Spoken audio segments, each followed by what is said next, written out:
அன்பானவர்களே, ஆண்டவராகிய இயேசு கிறிஸ்துவின் நாமத்தில் இந்த காலை நேரத்தில் இயேசுவை தினம் பார்ப்போம் என்ற இந்த நிகழ்ச்சி மூலமாக உங்களை சந்திப்பதில் மிகுந்த மகிழ்ச்சி அடைகிறேன்.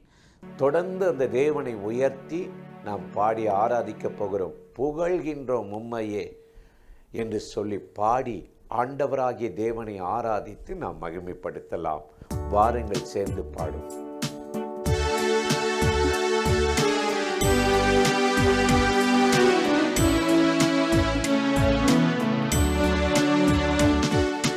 புகழ்கின்றோம் உம்மையே, புகழ்கின்றோம்,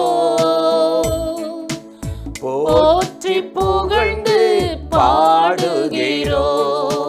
புகழ்கின்றோம் உம்மையே, புகழ்கின்றோம், போற்றி புகழ்ந்து பாடுகிறோம். உயர்த்துகிறோம் உன்னதரே,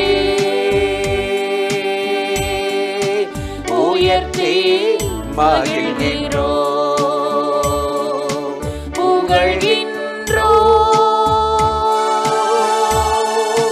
புண்ணியரே,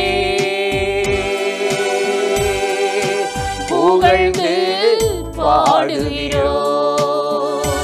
உம்மை புகழ்ந்து பாடுகிறோம்.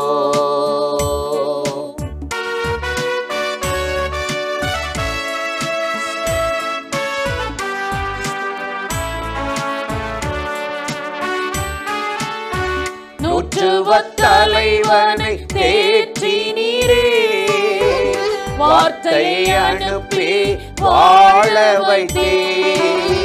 நூற்றுவ தலைவனை தேற்றினீரே, வார்த்தையை அனுப்பி வாழ வைத்தே.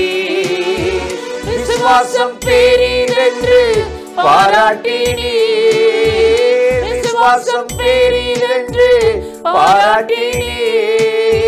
விண்ணக விருந்தில் இடம் கொடுத்தீர், விண்ணக விருந்தில் இடம் கொடுத்தீர். உயர்த்துகிறோம் உயர்த்துகிறோம் உன்னதரே, உன்னதரே, உயர்த்தி மகிழ்கிறோம்.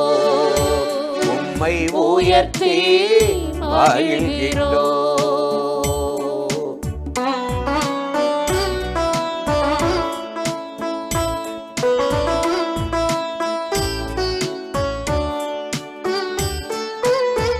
கல்லறை லேகியோனை தேடிச் சென்றீர், 6000 பேய்களை ஓடச் செய்தீர்.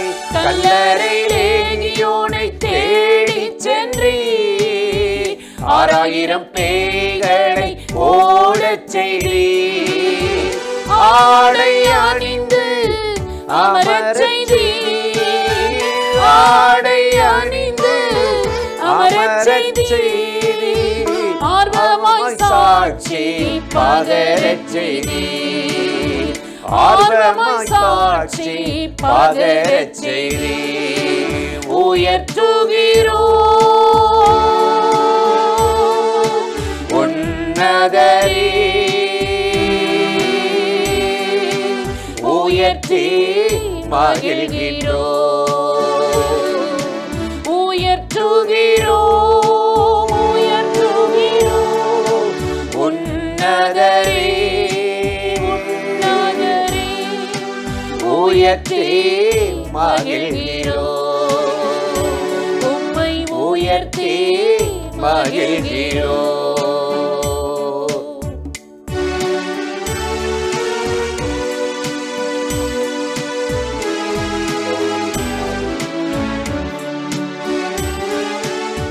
பெதஸ்தா குளத்து மூடவனையே, படுக்கை எடுத்து நடக்கச் செய்தீர்.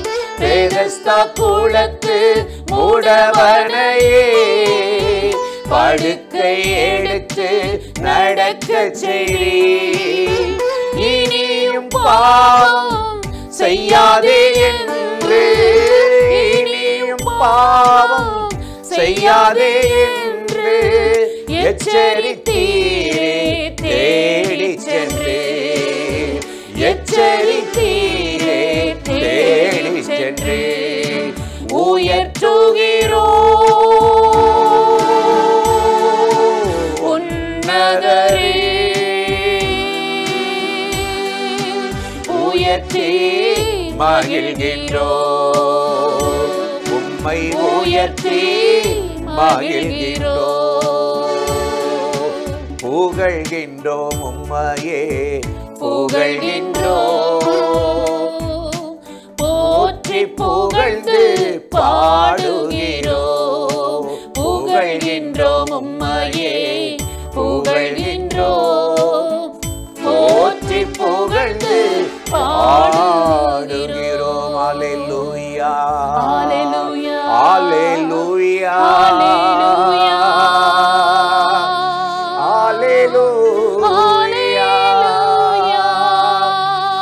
அல்லேலூயா அல்லேலூயா. உங்களைத்தானே நம்பி வந்தேனா ஐயா, உங்களைத்தானே நம்பி இருக்கேனா, உங்களைத்தானே நம்பி வாழ்கிறேன் ஐயா, உங்களைத்தானே நம்பி இருக்கேனா. உங்க வாக்க நம்பி வந்தோம் ஐயா, உங்க பலத்தை நம்பி வந்தேன் ஐயா, உங்க வாக்க நம்பி வந்தேன் ஐயா, உங்க பலத்தை நம்பி வந்தேன் ஐயா. அல்லேலூயா அல்லேலூயா அல்லேலூயா அல்லேலூயா அல்லேலூயா.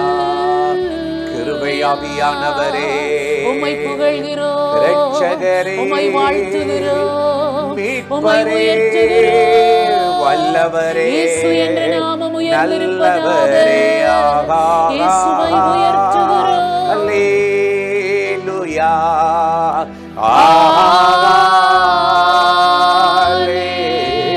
அல்லேலூயா. கிருபையாவியானவரே அல்லேலூயா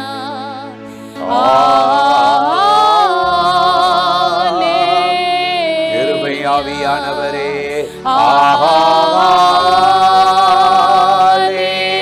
அல்லேலூயா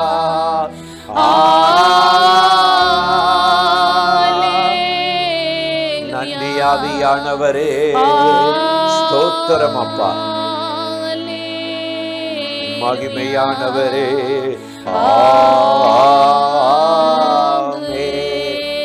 தகப்பனே, உமக்கு நன்றி சொல்லுகிறோம், உம்மை துதிக்கிறோம். யாரெல்லாம் இந்த நேரிந்து துதித்து மகிமைப்படுத்துகிறார்களோ அத்தனை பேர் மேலும் தேவனுடைய தயவு இறங்கட்டும், கிருபை இறங்கட்டும், வீடுகளில் இறங்கட்டும், வாழ்க்கையில இறங்கட்டும், தொழிலில் இறங்கட்டும், வியாபாரத்தில் இறங்கட்டும், பிள்ளைகள் படிப்பில் தேர்வில் இறங்கட்டும். எல்லா தோல்விகளும் பயமும் ஜெயமாய் மாறட்டும். உம்முடைய கர நன்மை செய்து உயர்த்தட்டும். இயேசுவின் நாமத்தில் இந்த துதி ஸ்தோத்திரத்தை ஏறெடுக்கிறோம் எங்கள் உயிர் உள்ள நல்ல பிதாவே. ஆமென் ஆமென். சங்கீதம் 119 104 நாம் வாசிக்கிறோம், உமது கட்டளைகளால் உணர்வடைந்தேன், ஆதலால் எல்லா பொய் வழிகளையும் வெறுக்கிறேன் என்று இந்த சங்கீதக்காரர் அழகாக எழுதுகிறதை நாம் வாசிக்கிறோம். உமது கட்டளைகளால் தான் உணர்வடைகிறேன். இன்றைக்கு பாருங்கள், நாம் பிள்ளைகளிடத்தில் எத்தனையோ காரியங்களை நல்வழிகளை குறித்து பேசுகிறோம், சொல்லிக் கொடுக்கிறோம். ஆனால் அந்த பிள்ளைகள் உணர்வடைகிறவர்கள் தான் அந்த காரியங்களை சரியாக தங்களை திருத்தி கொண்டு தங்கள் வழிகளை மாற்றிக்கொண்டு வாழ்கிறார்கள். ஆனால் இவர்கள் என்ன, இவர்களுக்கு வேறு வேலையே இல்லை, கத்திக்கொண்டே இருப்பார்கள், நாம் செய்வதை செய்து கொண்டே இருப்போம் என்று உணர்வில்லாத பிள்ளைகள் தங்களை மாற்றிக்கொள்வதில்லை, தங்கள் வழிகளில் தொடர்ந்து போகிறார்கள். அது நிமித்தம் அவர்கள் பிள்ளைகள் பாதிக்கப்படுகிறார்கள். உதாரணத்துக்கு செல்போனிலே விளையாண்டு கொண்டிருக்கிற பிள்ளை என்று வைத்துக்கொள்வோம். அவங்க படிக்கவே இல்லை, இந்த செல்போனில் விளையாடுறீங்களே, சீக்கிரமா தேர்வு வருகிறது, படியுங்கள் என்று சொல்கிற பெற்றோர் பெரியோர்களுடைய ஆலோசனை கேட்டு உணர்வடைந்த பிள்ளைகள் படிக்க உட்காருகிறார்கள், தங்கள் கடமைகளை செய்கிறார்கள், ஆயத்தமாகிறார்கள், தேர்வில் வெற்றி பெறுகிறார்கள். ஆனால் உணர்வடையாமல் அந்த செல்போனில் இருக்கிற அந்த மகிழ்ச்சியிலே அவர்கள் அதிலேயே கவனம் செலுத்தும் போது, படிப்பில் கவனம் செலுத்தாமல் அவர்கள் தங்கள் வழிகளிலேயே போகும் பொழுது, அவர்கள் பரீட்சை நேரத்தில் கடைசி நேரத்தில் படித்து எல்லாவற்றையும் ஞாபகம் வைத்துக் கொள்ளாமல் குறைந்த மதிப்பெண்கள் எடுக்கிறார்கள் அல்லது தோல்வி அடைந்து விடுகிறார்கள். இதைத்தான் நாம் பார்க்கிறோம். நமக்கு ஆண்டவர் கொடுக்கிற கட்டளைகளை, வார்த்தைகளை கவனித்து அதன் மூலமாக நாம் உணர்வடைகிற போது நம்முடைய வழிகள் மாற்றப்படுகிறது. இதைத்தான் இந்த சங்கீதக்காரர் சொல்லுகிறார், நான் உம்முடைய கட்டளைகளால் உணர்வடைந்தேன், இது நிமித்தம் எல்லா பொய் வழிகளையும் நான் வெறுக்கிறேன். இது பொய் வழி, இதுதான் மெய் வழி என்று அறிந்து கொள்வதற்கு அந்த கட்டளைகளால் வந்த உணர்வு அந்த சங்கீதக்காரனுக்கு உதவி செய்திருக்கிறது. தாவீது பாருங்கள், தன் வாழ்க்கையில் ஒரு தவறை பத்சேபாளிடத்தில் செய்தான். இது நிமித்தம் அவனுடைய மனம் அடித்துக்கொள்ளவே இல்லை. சவுலினுடைய ஒரு நுனி அந்த ஆடையை அவர் அறுத்து கொண்ட போது, சவுலினுடைய ஒரு ஆடையை அறுத்து கொண்ட போது அவனுடைய மனம் துடித்தது. ஆனால் இவ்வளவு துணிகரமான ஒரு விபச்சார பாவத்தை செய்துவிட்டு அவன் அதற்காக உணர்வடையவே இல்லை. அந்த சமயத்தில் பாருங்கள், நாத்தான் தீர்க்கதரிசியை ஆண்டவர் அனுப்பி உன்னுடைய வாழ்க்கையில் இருக்கிற இந்த காரியம் என்று சொல்லி அவன் உணர்த்தின போது தாவீது உடனடியாக தன்னை தாழ்த்தி, ஆண்டவரே என் மேல் இரக்கமாயிரும், ஏனெனில் நான் பாவம் செய்து விட்டேன், தவறு செய்து விட்டேன், என் மீறுதல்களை எனக்கு மன்னித்தருளும், ஈசோப்பினால் என்னை சுத்திகரியும், என்னிடத்திலிருந்து அந்த ரட்சிப்பின் சந்தோஷத்தை நீர் எடுத்து விடாதையும், பரிசுத்த ஆவியை என்னை விட்டு விலக்கி விடாதையும் என்று அவன் கதறி ஆண்டவரிடத்தில் இரக்கத்தை பெற்றுவிட்டான், மன்னிப்பை பெற்றுவிட்டான். யோசேப்புடைய வாழ்க்கை பாருங்கள். போத்திபாரின் மனைவி இதே விதமான பாவத்திற்கு இழுத்த போது ஆண்டவருக்கு விரோதமாக இவ்வளவு பெரிய பாவத்துக்கு உடன்படுவது எப்படி என்று சொல்லி, தன் வஸ்திரம் போனாலும் பரவாயில்லை என்று சொல்லி அதை விட்டுவிட்டு அவன் ஓடினான் என்று சொல்லி நாம் வாசிக்கிறோம். இன்றைக்கு கட்டளைகளால் உணர்வடைந்த யோசேப்பு எவ்வளவு மேன்மையாக உயர்த்தப்பட்டான். பொய் வழியை அவன் வெறுத்து விட்டான், அதை விட்டுவிட்டு ஓடினான், அது நிமித்தமாக அவன் ஆசீர்வதிக்கப்பட்டான் என்றெல்லாம் வேதத்தில் நாம் வாசிக்கிறோம். இன்றைக்கு நாம் எப்படிப்பட்ட நிலைமையில் இருந்தாலும், ஒருவேளை உணர்வடைந்து அதை விட்டு ஓடினவர்களாக இருந்தாலும், இல்லையா நான் இப்படி தவறிவிட்டேன், இந்த பாவத்தில் விழுந்து விட்டேன், இதற்கு இடம் கொடுத்து விட்டேன், ஆண்டவர் எனக்கு இறங்க வேண்டும் என்ற மனநிலையில் இருந்தாலும், சூழ்நிலையில் இருந்தாலும், உங்களுக்கு மன்னிக்கிற ஒரே ஆண்டவர் இயேசு கிறிஸ்து மட்டும்தான்.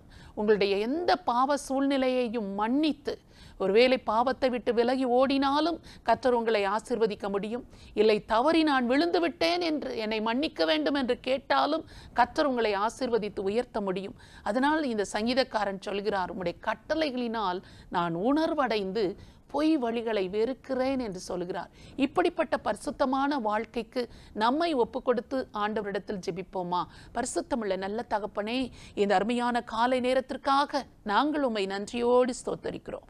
உமது கட்டளைகளால் நான் உணர்வடைந்தேன், ஆகையால் எல்லா பொய் வழிகளையும் நான் வெறுக்கிறேன் என்று சங்கீதக்காரன் சொல்கிறது போல எங்களுடைய வாழ்க்கையையும் நீர் அப்படிப்பட்ட பரிசுத்தத்துக்கு நேராக வழிநடத்த வேண்டும் என்று நாங்கள் உம்மை நோக்கி செபிக்கிறோம். உம்முடைய வார்த்தைகளை வாசிக்கிற போது, வேதாகமத்தை வாசிக்கிற போது அந்த கட்டளைகள், அந்த கற்பனைகள் எங்கள் வாழ்க்கையை உணர்த்துவிக்கட்டும். ஆண்டவரே, நீர் உணர்த்துகிற காரியங்களை நாங்கள் உடனடியாக தாழ்த்தி அர்ப்பணித்து இரக்கம் பெற்றுக்கொள்ள, தாவீது எப்படி இரக்கத்தை பெற்றுக்கொண்டானோ அதே போல இரக்கத்தை பெற்றுக்கொள்ள எங்களை அர்ப்பணிக்க எங்கள் ஒவ்வொருவருக்கும் உதவி செய்தருளும். தாவீதுக்கு இறங்கின தேவன், நீர் பட்சபாதம் உள்ளவர் அல்ல, என்னுடைய வாழ்க்கையும் கரைபடிந்து போய்விட்டது, நான் இந்த குற்றத்துக்கு இடமளித்து நான் ஆண்டவருக்கு விரோதமாய் பாவம் செய்துவிட்டேன் என்று யாரெல்லாம் இப்பொழுது உணர்வடைந்து ஜெபிக்கிறார்களோ அத்தனை பேருடைய குற்றங்களையும் பாவங்களையும் அவர்களை விட்டு நீக்கி சுத்திகரிக்க இயேசு கிறிஸ்துவின் இரத்தம் போதுமானதாய் இருக்கிறது. அவருடைய இரத்தம், உம்முடைய இரத்தம் அவர்களை சுத்திகரிக்கட்டும். எல்லாவித அக்கிரமங்களும் நீங்க அவர்களை சுத்திகரித்து விடும். மேன்மையான இடத்திற்கு அவர்களை கொண்டு வரும். இந்த குறைவே இல்லாத ஒரு இடத்திற்கு அவர்களை கொண்டு வந்து தாவீதை உயர்த்தினது போல உம்முடைய பிள்ளைகளை உயர்த்தியருளும் என்று உம்மை நோக்கி நாங்கள் செபிக்கிறோம் அப்பா. யோசேப்பை போல பாவத்தை விட்டு ஓடுகிறவர்களாக இருந்தாலும் ஆண்டவரே, அந்த பிள்ளைகளையும் நீர் மேன்மைப்படுத்தி மேன்மையான ஸ்தானத்தில் உயர்த்துவீர். அதற்காக உமக்கு நன்றி சொல்கிறோம். ஒவ்வொருவரையும் ஆசீர்வதியும். இந்த காலை நேரத்தில் தேவ பிரசன்னம் ஒவ்வொரு வீடுகளுக்குள்ளும் இறங்கட்டும் அப்பா. பரிசுத்தமான தேவனுக்கு முன்பாக பரிசுத்தமாய் வாழ்வதற்கு அர்ப்பணிக்கிற ஒவ்வொருவரையும் ஆசீர்வதித்து ஒவ்வொருவரையும் மேன்மைப்படுத்த உம்முடைய கிருபையுள்ள கரங்களில் ஒப்படைக்கிறோம். இது நிமித்தம் அவர்கள் வாழ்நாளில் சகலவிதமான ஆசீர்வாதங்களை பெற்று அனுபவிக்கட்டும். இயேசுவின் நாமத்தில் ஜெபிக்கிறோம் நல்ல பிதாவே, ஆமென். இந்த நிகழ்ச்சி உங்களுக்கு மிகுந்த ஆசீர்வாதமாய் இருந்திருக்கும் என்று நிச்சயமாய் நாங்கள் நம்புகிறோம். நீங்கள் பெற்றுக்கொண்ட ஆசீர்வாதங்களை, நன்மைகளை எங்களோடு பகிர்ந்து கொள்ளுங்கள். நாங்களும் உங்களோடு சேர்ந்து ஆண்டவரை உயர்த்துவோம். மற்றவர்களுக்கும் ஷேர் பண்ணுங்கள். கர்த்தர் உங்களை ஆசீர்வதிப்பாராக. ஆமென்.